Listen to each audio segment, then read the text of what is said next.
Heippa taas ihmiset! Japani on vaan outo maa. Eli mä ajattelin kertoa vähän juttuja, mitä Japani tekee toisin kuin muu maailma. Tai ainakin Suomi. Japanilaiset käyttää tosi paljon sateenvarjoja. Ihan oikeasti siis, jos ihan pikkasenkin tihkuttaa, niin ne kaivaa sateenvarjon esiin. Ja myöskin kesällä nämä ei käytä sateenvarjoja, mutta ne käyttää aurinkovarjoja. Koska nämä ei halua minkäänlaista rusketusta. Nämä välttää sitä kaikin keinoin ja senkin takia täällä käytetään tosi vahvoja aurinkorasvoja. Et mun mielestä niin kuin normaalia on, että aurinkorasvat on 50 täällä. Mutta koska täällä käyttää niin paljon sateenvarjoja, niin kuin esimerkiksi kaupoissa on sateenvarjoparkit kautta sateenvarjopussit, että ne ei kastele sitten kauppaa tai yhtään mitään. Et kun sä menet kauppaan, niin sä vaan laitat sun sateenvarjon siihen parkkiin tai sitten laitat sen jonnekin pussiin, niin mikään ei kastu.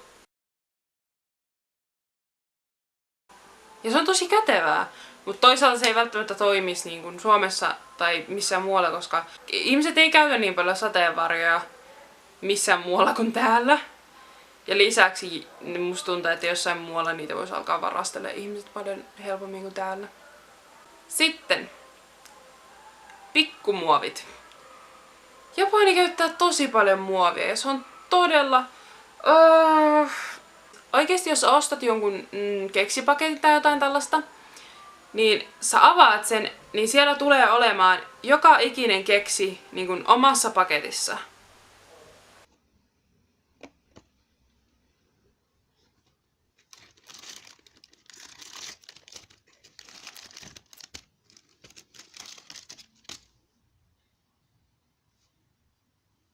Siinä on 2 syytä, että minkä takia se on huono juttu.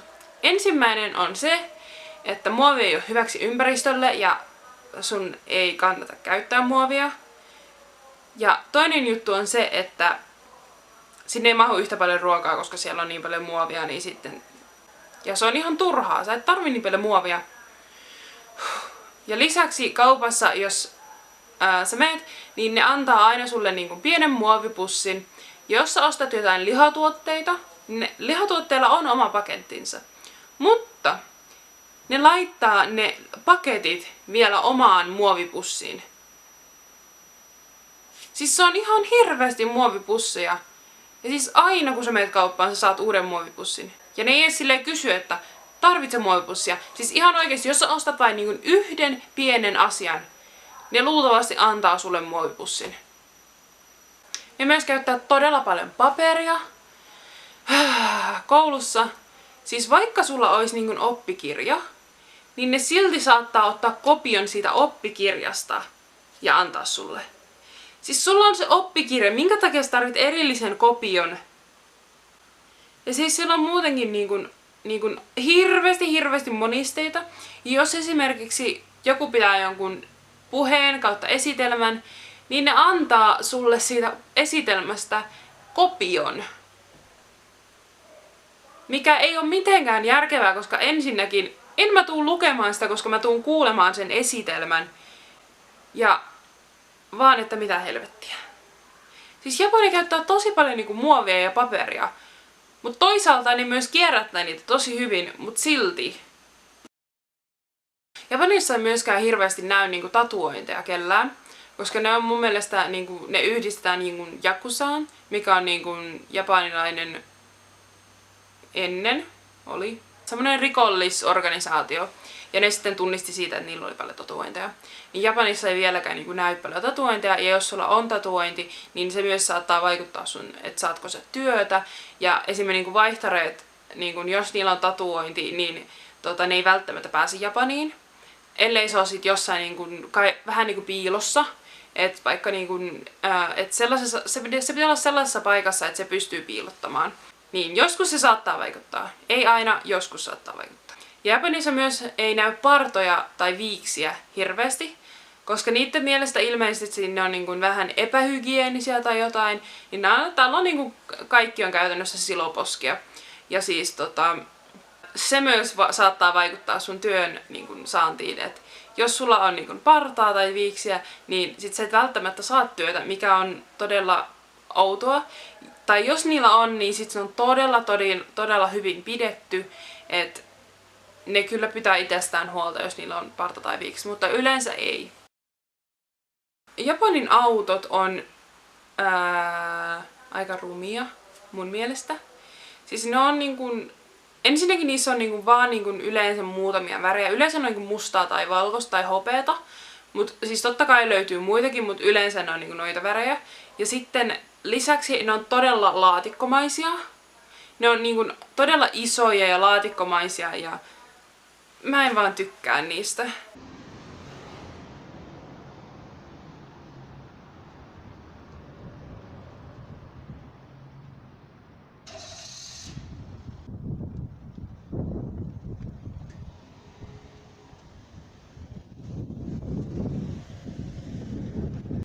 Ja sitten niillä on televisiot autoissa, mikä on ihan hirveetä.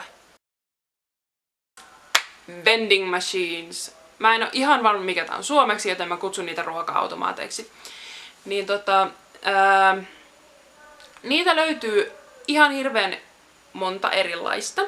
Löytyy sellaisia, missä saat juotavaa, löytyy ruokaa, löytyy jäätelöä, löytyy nuudeleita. Sä voit on ruoka-automaatteja, jossa sä pystyt ostamaan nuudeleita ja sit sä saat sen valmiiksi, että siellä sä vaan laitat sen kupin siihen ja sieltä tulee kuumaa vettä ja siis sä voit syödä sen nuudelin siellä. Se löytyy niin monenlaisia. Se on tosi hyvä juttu. Ja siis oikeesti esimerkiksi, no niitä juoma-automaatteja löytyy paljon enemmän. Käytännössä jos mä lähtisin käveleen johonkin suuntaan 10 minuuttia, niin siellä olisi ainakin 20 eri juoma kautta ruoka-automaattia siellä matkan varrella. Siis niitä on ihan oikeasti joka kulmalla.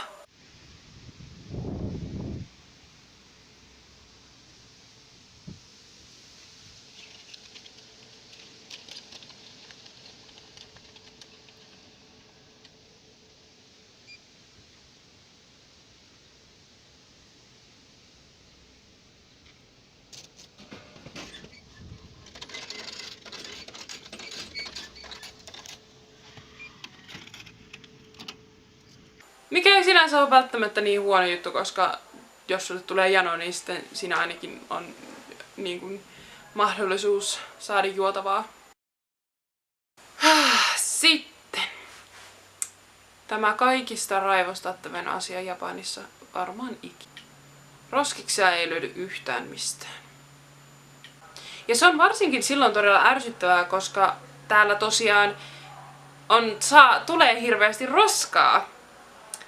Koska kuten mä aikaisemmin sanoin, ne käyttää paljon paperia, ne käyttää paljon muovia, joten siitä tulee todella paljon roskaa ja se on ihan sika ärsyttävää, koska sit sulla ei ole mitään paikkaa mihin sä laitat ne roskat, niin sitä vaan kannat läjää roskaa sun mukana.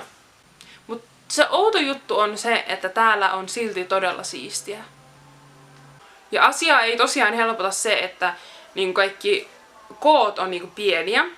Esimerkiksi jos ostat karkkipussi, niin se on kokoon ehkä tätä luokkaa. Ja sitten kun siellä on vielä niitä pieniä muovipusseja siellä sisällä, niin sit se on vaan ihan hirveellä ja roskaa. Niin jos me esimerkiksi lähdetään piknikille tai jotain, niin aina sen piknikin jälkeen meillä on ainakin 3/4 sellaista muovipussillista roskaa sen takia, koska kun meitä on enemmän, me tarvitaan paljon ruokaa ja kun kaikista niistä tulee paljon roskaa, ja sitten kun ne ei ole roskiksi, niin sitten niitä vaan raahaa kaikkialle ja kaikkea. Viimeisenä on se, että kuinka hyvin nämä käyttää hyväksi kivipaperisakset-peliä. Esimerkiksi koulussa, jos on jotain paritehtäviä, niin sitten opettaja sanoo, että kivipaperisakset kumpi aloittaa. Joka on sinänsä kätevää, koska ei tule tappelua, mutta ihan oikeesti. Koska ne molemmat kumminkin joutuu tekemään sen, niin miksi sun pitää valita se, että kumpi aloittaa? Alkaa vaan silleen, että okei, mä aloitan tällä kertaa. Niin siinä se. Ja no tosiaan nämä osaa tehdä vaikka kuinka monesti. Esimerkiksi jos sun pitää jakaa ryhmä ihmisiä kahteen ryhmään, niin sitten nämä tekee kivipaperisakset, mutta ainoastaan kivi ja sakset. Ja niin käytännössä, että kivet ja sakset menee niin erilleen ja kaikkea tällaista. Niillä on tosi paljon erilaisia tapoja jakaa. Ja totta kai voi jakaa 3 ryhmään, koska kivet, sakset ja paperit.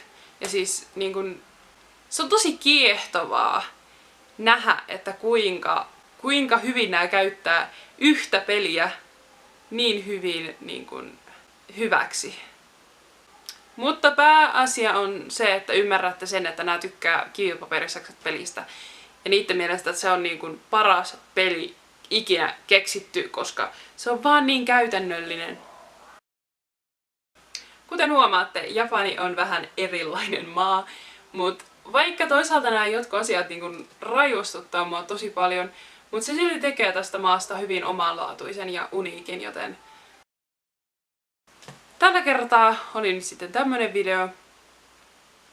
Ensi kerralla ehkä sitten jotain erilaista. Ja nähdään ensi videossa. Moi moi!